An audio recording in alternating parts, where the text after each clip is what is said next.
what's happening, everybody? Welcome back to the Team Nerd Herd podcast, where our best advice here is if you want to do it right, collect what you like. But you know how it goes for Monday, FANime Talk. It's if you want to view it right, anime for life. And, you know, Steve and I are just very eager, super excited to just kind of go over season 2 of kind of like what's going on with Deamon Slayer. I mean, we're with the big box office, the Mugen train, we got off the train and we're getting back on there. You know what I mean? So, but all we'll be aboard. That's right. Woo, woo.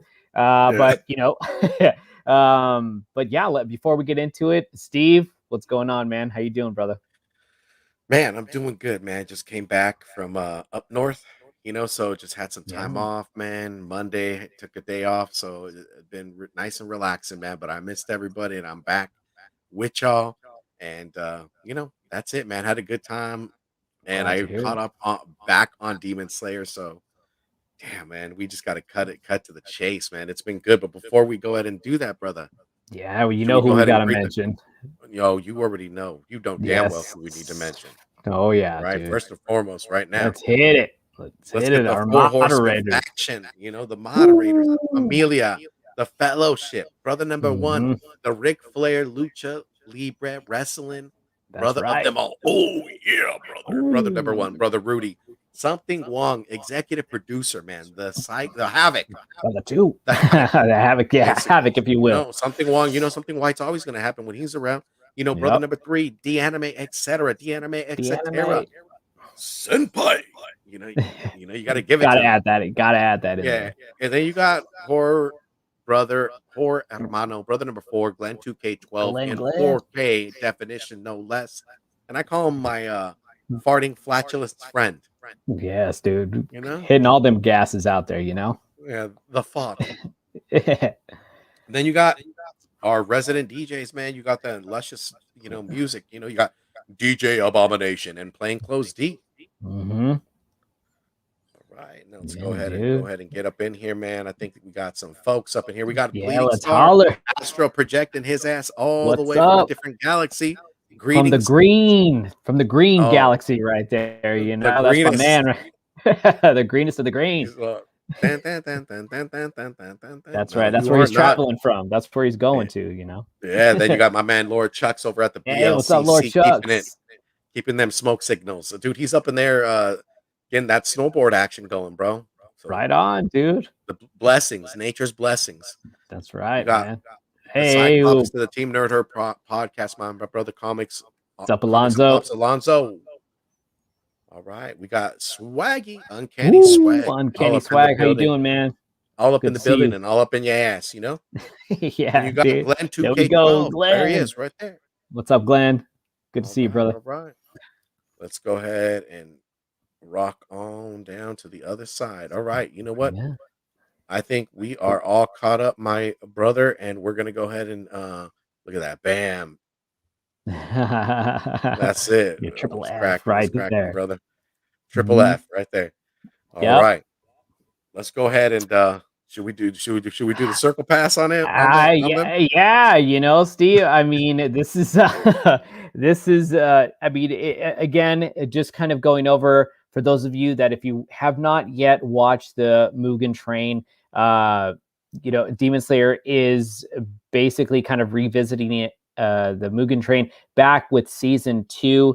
And it's really cool because you are getting to see certain bits and pieces of things that were not necessarily, in the movie. But it's still just that added fondness of Deamon Slayer that you're getting to see different pieces of Rengoku's life. And, for those of you that are, having some trouble remembering, Rengoku is one of the pillars, Hashirama, the flame Hashirama. He's just very high spirited, very energetic, just very positive and strong willed. Individual. And just like how Steven said, courageous. You definitely get to see just how courageous he is, just the principles that he stands by, and just the focus that he gives to the Demon Slayer copes, and really putting the pinnacle with capital P on his pillar stature. So, I mean, Steve, I know you had mentioned earlier, like that was like that Ren Goku was just a character that like somebody that was nearly just introduced into the series that just has a very strong imprint for such a kind of like just a short period of time that we got introduced to him. So like if you could, I'd love for you to elaborate on what, like, where does he hit, for you. I think where he hits is that he just him being an older brother. I think that is number one for me. Knowing that Yeah. he's an older brother, he has a younger brother that he watches over. There's a brother dynamic in between there. He doesn't necessarily get along with his father, Mm, yeah. and there's a dynamic there.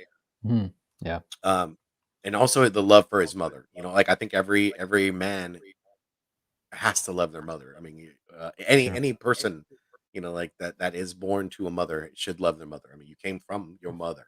You would Yeah. not be here. Yeah. So Right. I Right. think the family aspect is there, but just the way he carries himself, man, he's just he wants to do right. Like Hmm. he's when you always say Steve, the Steve character, it just will Yeah. always go Yeah. to the main character.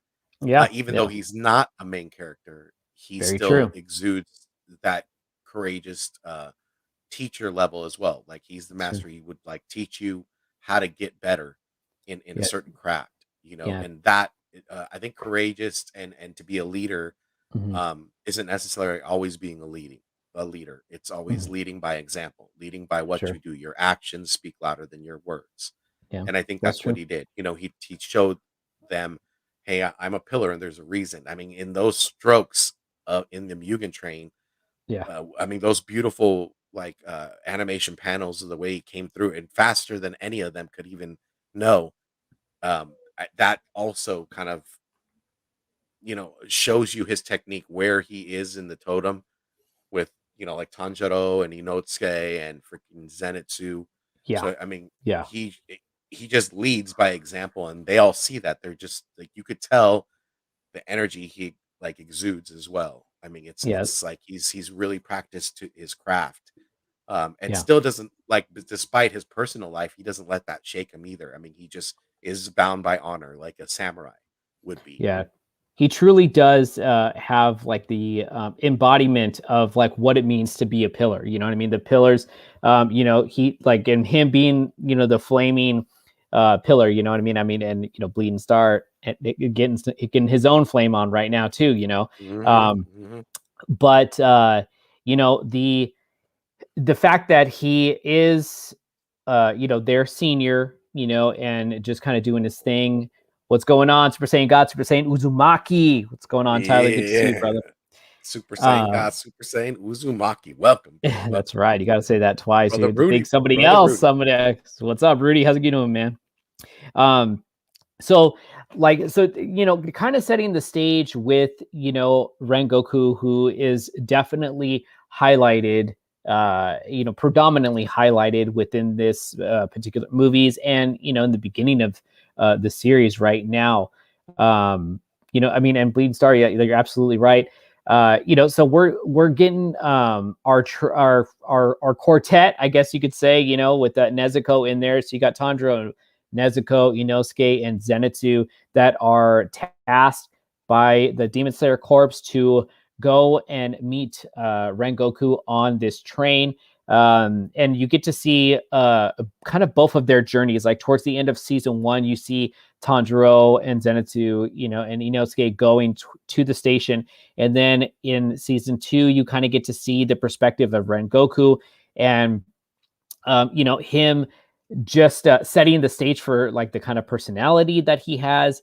And so saving some members, some bento sellers. And it's really cool because you get to see just how important the Demon Slayers are, like just as a unit, as a corpse. And so the big highlight, at least for me, was that Rengoku saves this grandmother and granddaughter bento box sellers by a nearby train station from a demon, and the grandmother is there are many things in life that like you can easily forget, but those things that are heavily imprinted in your mind, a near death experience, just something as memorable like that. I mean, obviously, like you're going to remember a figure, and it's cool because from her perspective, you see that when she was younger, that she got saved by a pillar. um, and so the fact that that memory of Rengoku is imprinted in her head. However, just a few minutes after she says it was you that had saved me 20 years ago, it was actually Rengoku's father. So the fact that Rengoku is donning the flaming pillar, as a family, like just getting one Tradition. torch down. Yes, family tradition. It's getting passed down, and so the fact that Rengoku is able to uphold that is, to any person that takes pride in their craft is a huge honor. And so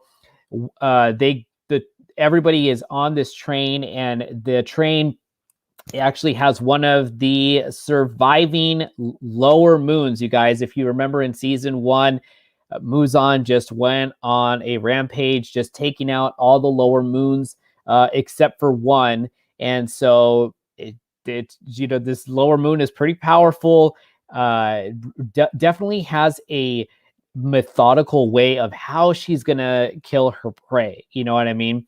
And so, the fact that her demon power is mainly uh, uh, encompasses dreams. You know what I mean? She's getting you in some sort of like dreams-like state, and she does have some minions kind of on board the train, no pun intended, that are basically humans that are kind of doing the dirty work for, just making sure that the humans are in that deep slumber in order for, her to consume. And the barter that she has with these humans is that she's to give them good dreams. You know what I mean? And so for those of you, I mean, I think Steven, you could speak on this too. Like when you have those realistic dreams that like you just don't know, you're not quite sure whether it's Oh yeah. reality or not, you know what I mean? But it's just so pleasant. And so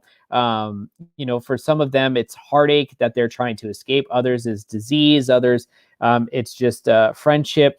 And so like the fact that this is a method of how she's gonna kind of consume these humans is truly, truly diabolical and deadly. Am I right? Oh yeah, man. It's also Yeah. downright disrespectful, even. Yeah. You know. Yeah.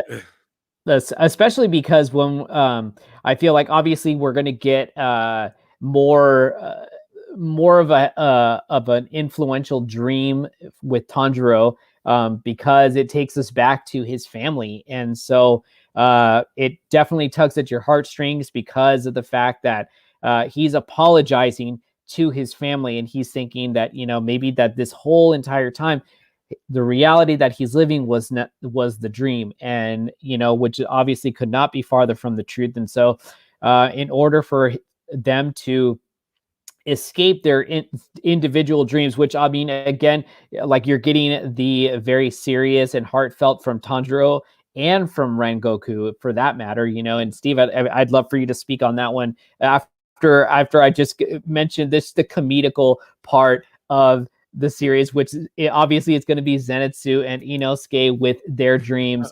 I mean, Zenitsu in Inosuke's dream is like a squirrel with buck teeth, and Tanjiro looks like a squirrel and stuff. I mean, and he's the leader, you know what I mean, for all of them. And so that was very comical. And then you got, the ladies' man, Zenitsu, always trying to holler at Nezuko. Nezuko-chan. So yeah, so that was very funny. But with Rengoku, Steve, I'd like for you, because I know that this character for you just really carried a lot. So please. So it just basically gives you a background of his father and his relationship, also the love he has for his mother. Mhm. Um, so I think that is part Oh, we should pull up a question I before I was kind of just get gonna say, into this, yeah, man. yeah. All right. Lucid dream, being able to fully control your own dreams by realizing. Oh man, I it's have yet to actually, you know what I mean? I would not have, I wouldn't have that capability, nor in my dreams to have. I think I actually tried to like, you know, yeah. but that would be something. Yeah, and then dreams are kind of meant for you to have, right? They're messages, right? They're not. They Yeah, could be subliminal, but they're unconscious ways of telling you or kind of attacking your personal self. Like certain things that you may be feeling or going through life, yeah, kind of hinder dreams. It's weird. Um, right. yeah. And then can we just give a shout out to JT Key Yes. Comics? What's What's going going on, on, JT Key? DT? And then we got what's cooking, Chef RD Woo! Harris. Woo, my Welcome, chef. brother. Good to What's see you, going man. on? Good to see you, man. And then ¿cómo está, papá? ¿Cómo Ah, está? ¿Cómo what's está? going on, compadre? Yeah, yeah, man. You got a 10-minute break, but we got 10 minutes to blow that ass. Yeah, All yeah. right, all right. And you got Dank Comics. What's going Hey, what's on? going on, Boom. Dank? Damn. Dropping that knowledge, brother. Thank you. Yes, indeed. All right, all right.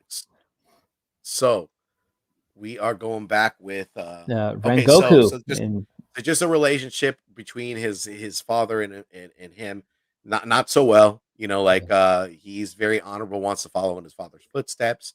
Father, like it just goes back to where he's kind of leaving his father, telling him, I'm gonna go into the corpse, and yeah. his father does not recognize him, doesn't give him recognition. His father, after his wife dying, it kind of just loses a zest for life, becomes a Mm, drunk, and just deteriorates his family basically. And he was not that way prior. He was a loving father. So you kind of see that background. But I mean, you would think that would destroy somebody, but that doesn't really solidify Rengoku, because before Rengoku's mother passed, she told him, like, take care of your brother, and you mhm. have that sense of creed, right? To take care of your Yeah, family, make sure you take care of everybody, even your right. father. Yeah, So you really get to see that, and that's heartbreaking, because his father doesn't really acknowledge him, and he doesn't let it bother him. Quite the contrary, he kind of lifts his younger brother up, because his younger brother is who he's tasked to kind of like raise, and basically in yeah. that sense, and that's also a sense of uh, depth of Rengoku's character, because you get to see who he So true. really is, and what like what the path he's kind of chosen to walk. Yeah, And I think that's awesome. I mean, because in depth of character, I mean, you can't just go in ass kickery, you know, all the time, right? You have to have yeah, depth to a character. You have to be able to identify with them. You have to be able to fall in love with that character, and just do your thing. Dang, dude, yeah. Yeah, compadre thinks you're yeah, you sending them good. smokes, and I was like, "Hey, what's going on? Thank you, brother." I'll Dapper take even. it. I'll take Yeah, it. yeah, yeah. Yeah, I feel like being able to start a character in such a short amount of time that they're giving us with Rengoku, and being able to attach to him that quickly. I mean, I feel like he was just very well written. Just the kind of backstory that they gave us a little bit, and then just his attitude towards life, even downright to eating. You guys, if I could eat my meals with such gusto as Rengoku, everything being delicious, even though Demon, even though some things ain't always delicious. demon. Yes, I mean he just everything does with such zest. Conviction, Yes, with conviction. yes, yes, and so but not only is this like fully like just highlighting Rengoku, again, we have our quartet, you guys, that with Tanjiro and Zenitsu, Inosuke, and even Nezuko, that is able to they're all in this battle together, and the fact that we get to see a little bit more of Nezuko's basically, to me it seemed like like her love for humans, right? She has the demon blood inside of her, but again, she's like fighting that very blade, like she's fighting the thirst, and she's just like going and saving just person after person. And so and going with this, the dedication and the concentration with the the Slayers, are three, especially Tanjiro, figuring out, just like with his keen sense of smell, that Nezuko, the real Nezuko, is nearby. He smells it, he knows it. And I, for one, like, I just got choked up when he's running away from his family, and his father, the spirit or essence of his father in a snowy wind, just comes and tells him, you take out your sword, you have to cut something. And just kind of quickly goes away. And the fact that uh when you have a loved one that is no longer with you, that is, you still feel like your guardian angel. I feel like that's something that many of us can attest to and speak on. And so I feel like adding that in there, just like how, with this first season a little bit, like with towards the end of the Tanjiro's big fight, but here with a very gentle, quick, moment, and then gone again. And so that we get all the sleepers, everybody is starting to wake up, and the battle is on. And Rengoku puts his, he showcases his breath of fire, you guys, which the animation is just like, you can't, you just can't, it's just too good, you guys, it's too good. Like And five parts. yes, it's just fantastic. So I think that the fact that that everybody is just getting better, they're getting stronger, but this lower moon is still kind of giving them a little bit of trouble. So it's also highlighting their ability to work together as a team, especially with Inosuke and Tanjiro, which I feel like their teamwork has already been established a little bit from when they were in the forest.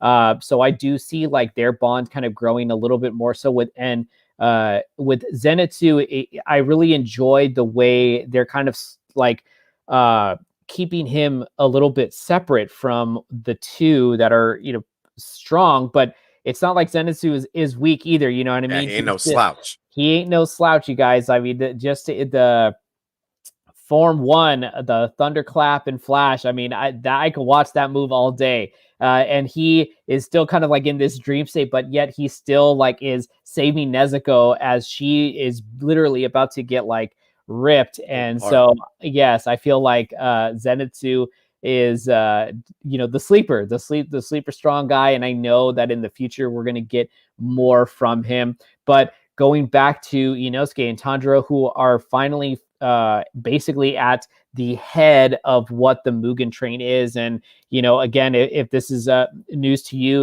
the season is on right now, so you can visit this if you have yet again to watch the movie. But this Yeah,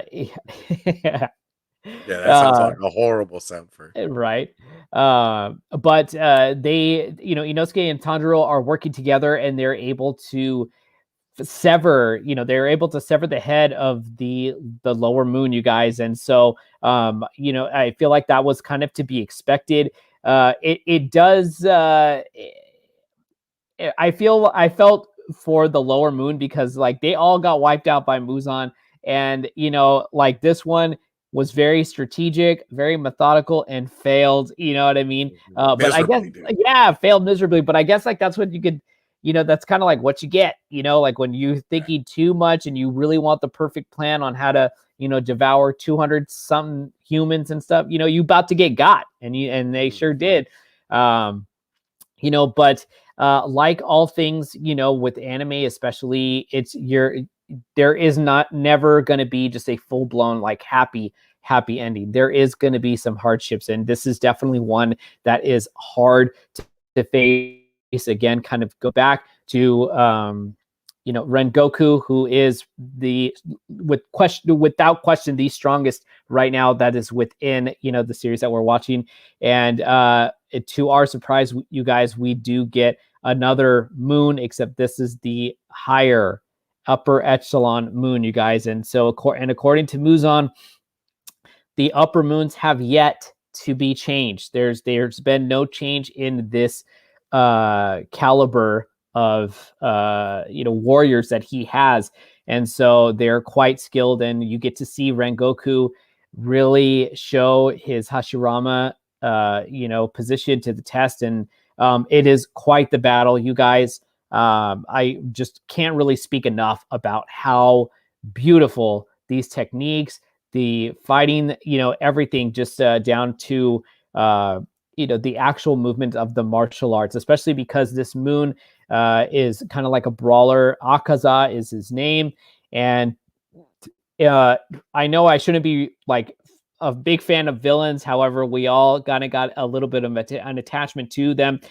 He seems to be very different, actually recognizing true strength, martial arts skills, and actually offers Rengoku a position as a demon because he sees that his strength is it's incredible, and he wants him to basically be able to continue on growing stronger, possibly a sparring partner for him. I don't know. That's the kind of feeling that I got as they're battling, but I felt like Akaza was just a different kind of villain for us to kind of get introduced, and really trying to push and form this bond with Rengoku, because he's like, you're one strong warrior to another. I mean, Steven, is that something that you got as well when you saw this? Oh yeah, I think what he really did was he garnered that respect. Like in Yeah, like a fighter to fighter, right? sure. Yeah, He just could see the technique. He was just in awe of it, and just thought to himself, "I'm gonna be selfish, and I'm gonna offer him this because he could be a great training partner for life." yeah, And he was just yeah, basically kind of getting in Rengoku's ear, telling him, "Hey, it's probably like you could probably be masterful in your technique." yeah. And oh Yeah. shit, right? Thank you, Star. Thank you, Bean Star. That's I love the way he breaks it down, brother. Believe me, Eric has a way with words. Um, so yeah, I mean, it just kind of just going through that motion, man. It just Yeah, to know that he acknowledged him as far as that technique goes, but just yeah, Rengoku being the Hiroshima that he is, man. He just no, that's not that he didn't want to hear any of it, and he's just like, I'm going to do my duty. yeah. What a set Mhm. task. That was a task to me. Right. And like you said, man, to echo your sentiments on the battle scenes. I mean, you couldn't. Tanjiro and Notsuke, they couldn't even see those techniques, man. It was just Yeah. like epic battle. You could see the lightning between them, just the clashes and the regeneration of limbs. That's how a Hmm. upper moon is. Like his limbs were It's able to like just at the snap of a instant. finger. And I think that was what got Rengoku tired at the very end, because his body could only take so much. Hmm. Um, Yeah. but just his heart. I think that's what also says a lot about somebody as well. Yeah. It's just again, actions speak louder than words. You could say what you want to say about yourself and what you do, but until Yeah. you're put to the test and put in that situation, you'll never know how deep inner strength that you have. Because Yeah. I think him being beaten, and bested, you're thinking that he's gonna die, and then like he just takes that deep stance, like basically his him telling them, "Okay, guys, I'm going to smite this demon." Yeah. But It's you final kind of stand. feel, yeah, but Hmm. you kind of feel like it's just all for naught. But Yeah. just the Yeah. his song, even his song it's not as regal, but it's just courageous. It's honorable. Yeah. I mean, if you guys follow me on Instagram, listen to the story in that song. His story is just passionate, man. It's just strength. It exudes honor, Yeah. in listening to it, dude. But And it you really get does. Oh oh no, no, I'm sorry. Go please ahead. go ahead. No, no, No, I no, was. please hit us No, with I some was just. description, brother. No, I was just going to say that it really does. I mean, and again, no pun intended, but it really does. His character really does ignite a passion and and the will to fight. Thank you both, Bleeding Star and Glenn. Thank you so much. That in his final moments with the other Slayers, is that Tanjiro, having defeated, helped defeat what the lower moon, body just fully fatigued is able to find the strength to move again. You know what I mean? And so, the Demon Corpse does suffer a tremendous loss, with losing Rengoku, but the fact that the will of fire, just like very similar to with Naruto, Rengoku definitely ignites that, and Rengoku has his own particular phrase, Set your heart with ablaze. set your heart ablaze. And so Tanjiro definitely does that with basically giving an emotional blow to the upper moon, because he's calling them a coward and basically speaking for all the rest of the demons, of the masses, that they're just all cowards, that we always meet you guys on your front, on your advantage, you guys never fight on ours. And this really does get to Akaza, and it's something that it doesn't matter if it doesn't matter that he quote unquote won the fight. I mean, you live to fight another day, but that's not necessarily always a good thing, especially when emotionally, like when your honor is basically you're fighting, and Thank you, brother. he knows that he got bested. And so it's just really interesting to see just like how the imprints of Rengoku for such a short time really does carry the rest of the Slayers onward, and so I think also kind of seeing the effect of Tanjiro's words kind of carrying over to, because we do later on get to see a little meeting with Akaza and what seems to be like the many lives of Muzan. You know what I mean? This guy is such a he's an enigma, you guys. He just really is. Yeah, dude. Yeah, Oh he's my God. quite. You're like, He's a married man. You know what I mean? He's a demon chick. He's a kid. You know what I mean? I mean, he just lives so many different lives. But you could just tell, like, just those words. Somehow, you know what I mean? It just feels like that. Akaza is being tormented and downright punished because he's like, I defeated a Hashirama, and he's like, that doesn't mean, that means nothing. He's like, what about the other guys that that you got wounded by somebody who is not a Hashirama? Like, you should be ashamed of yourself. And so he's just taking verbal beatings one after, like, from an enemy, and then also from his quote unquote ally. So there's many I feel like there's many different aspects and emotions that are kind of going on with just these kind of 9 episodes that we get. Very emotional, very high peak emotions here, you guys, because if it can you can meet this on many different levels, and so I feel like we're off to a good start again. It is kind of nice that we're able to get a portion of the Mugen train onto the season. But it would have been nice if we kind of just got off the train and kind of went forward with the kind of now what we are into, which we're going to the entertainment district and meeting another, where our boys are going to be accompanied by another Hashirama, or they're going to be accompanying him, I should say. And he's very yes, yeah, he is flashy, very flashy individual.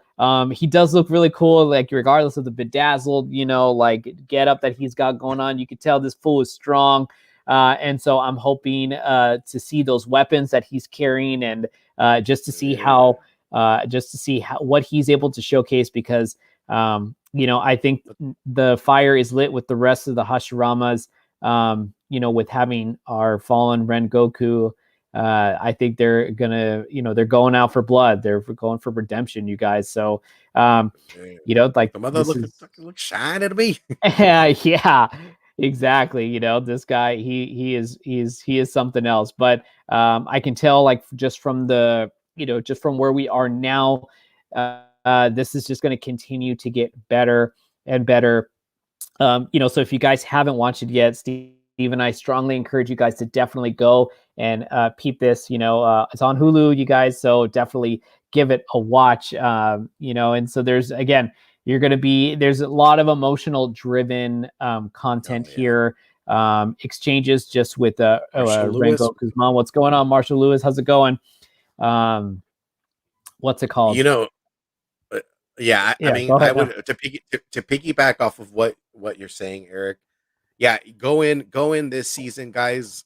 It's a lot of emotion. It is very heartfelt. Any like I think Tanjiro's episode with his family will get you. I mean, Rengoku's death will get you, and then further into his death because you get to see a dead man see his mother and Mm, fulfill her wish for him. yeah, You get to see the pain of his brother being notified by his crow, um, and later you get to see Tanjiro meet up with him and see his disrespectful father in front.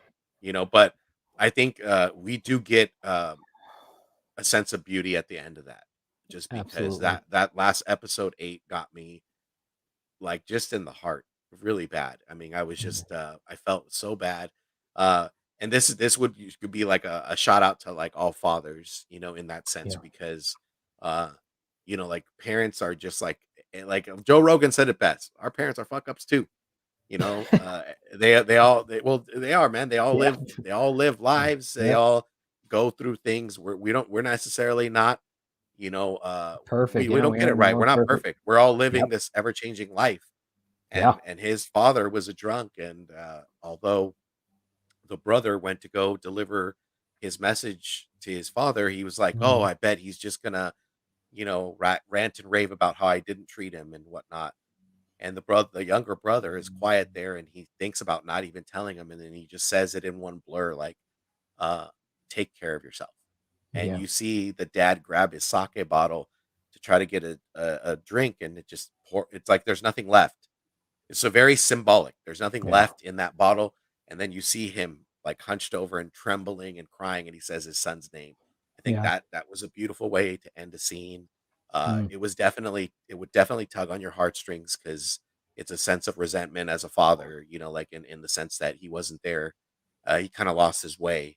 So yeah. definitely be ready for emotions on season 2. I think gearing into this new art district, although I haven't read the manga, but your boy Eric the Phoenix has, and he's so great at Yeah. storytelling, guys. Anytime I don't read mangas, I ask him, "Hey, give me the full blast on like what you're reading," and he can paint the pretty perfect picture, guys. I tell you, it's just this next arc is going to get better. So just Yeah. be ready, guys.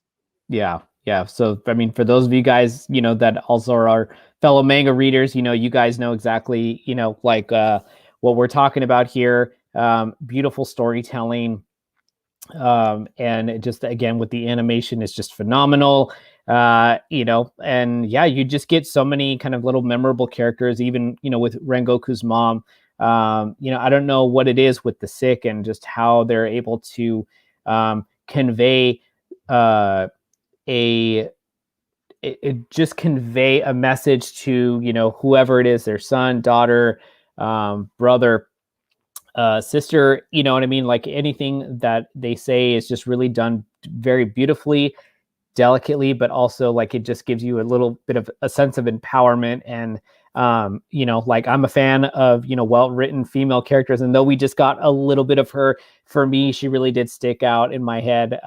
You know what I mean? So yeah, I think this everything so far of what we're getting is top notch, and so I am looking forward to seeing our boy right now. We got some Tundra apparel right here, Oh you know what I'm yeah. saying? What's up, Oh, Aspit? it, Apsits. What's up, man? Um, right here. It's Transformers, brother. Transformers. there we go. Thank you. What is AOT final season upcoming Yes, soon? yeah, Attack on Titan. Attack on Oh Titan. man, what are your Yeah, thoughts yeah. about that? Well, that's yet another. I mean, like there's so many good seasons, so many good series that are, that are just out there, and Attack on Titan again, like is up there as far as like if we're talking top 10, it's in there. I would even be so far to say is possibly top five. Um, just a different dynamic Absolutely. with that anime. Definitely very gory, you know what I mean, the different spin, but it's still super sick. So yeah, you guys, I mean, this is basically kind of like what's happening going on with Demon Slayer now. And so I can't wait to just kind of cover and have you guys join in on when we get to see kind of like the other half of this story and to see how the story unfolds with our quartet in the entertainment district. So we're getting some geisha guys, so it's Three quite little mates comical. from school. Yes. So you guys, if you guys are excited as I am, and you guys definitely want to talk it up, you guys, this is the place to do it. We appreciate you guys in the chat joining us this evening. And yes, you guys, Demon Slayer, 2 thumbs up, you guys, 2 thumbs up. Me too, Tyler, me too, man.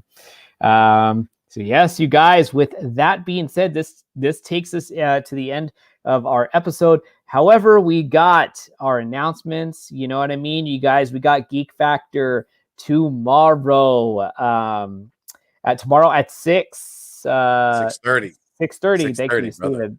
6:30. So yes. So we got our 2 teams coming up, and we're hopefully we'll see who the victor is to take us into the finals. The speculators versus the blockbuster boys. Dude. The blockbuster boys. I mean, who's gonna win? You never know. Yes, the game is thick. Game. Yes, that 4 horseman faction, they put a damn good show, yo. They make you guys think, they get you guys involved, and I think it's awesome. So much love to our 4 brothers up there. D-Anime, freaking brother Rudy, freaking something Wong, Glenn. You guys are doing something great, man. I love it. Geek Factor Live. Fantastic job. And then let us not forget this Mondo Mail Call show on Thursday, right? We got this Thursday Mondo Mail Call show. Yes, with indeed. Special guests, 360 comics. 360 degree, guys. That means all round. Full circle. Full circle. Coming back full circle. So we got 360 comics with us on the Mondo Mail Call show. And with that being said, I go ahead and dish it back to my brother, my blood, Eric the Phoenix. You want to take us out, my brother? Yes, that's right, you guys. Thank you again for joining us. Much love to all y'all. That's right. Merry Christmas. Happy holidays. Yes. And so with that being said, you guys, if you want to view it right, anime for life. Oh, life. Peace out, everybody.